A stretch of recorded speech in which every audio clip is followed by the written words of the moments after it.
fine. So I'm going to do a takedown from the back. I've talked about this model a lot. I got this from John Frankel's leg lock instructional, which you just stand up for me. Yeah. So we're just going to go kind of super quickly through a little bit, and then I'm going to apply it. Actually, I'm using this, what John's basically discussed on his instructional, not really for leg lock shift everywhere, but it was a specific leg lock defense instructionals on SBGU. I think it's one of the best instructionals I've ever seen, if not the best, just because you can apply what he showed everywhere.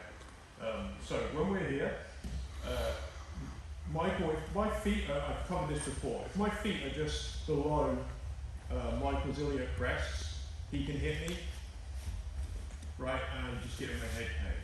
If my feet are right on his iliacs and he tries to touch my head,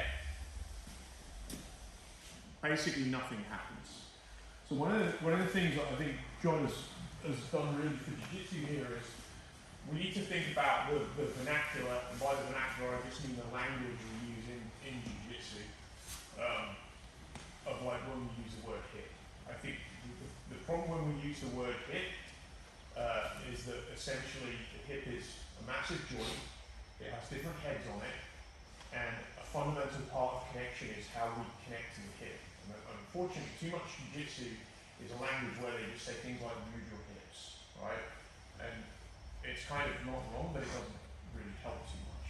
So by being on the head of the hip here, I'm creating connection to his iliac crest. And he's also got sitting bones, which we're going to come on to as well. That's basically the other major head of the hip. So we're just going to have a little quick reminder of this, that when he tries to touch my face, if my feet are on his iliacs, like nothing happens without him disconnecting it, right? But if I'm a little bit below, even if I'm trying to push him away with my feet, well, he can still hit me, right? He can still get at me. He can still kick me as well. Whereas the iliacs is quite hard for me to kick. So just have a quick go of this, like 3 for 3 with a partner. Just remind ourselves of this, and then we're going to reapply the model in other positions.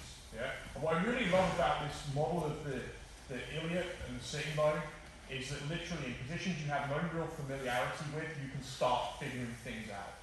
And that's something we need to be able to do in fights, right? Yeah? Let's give it a go.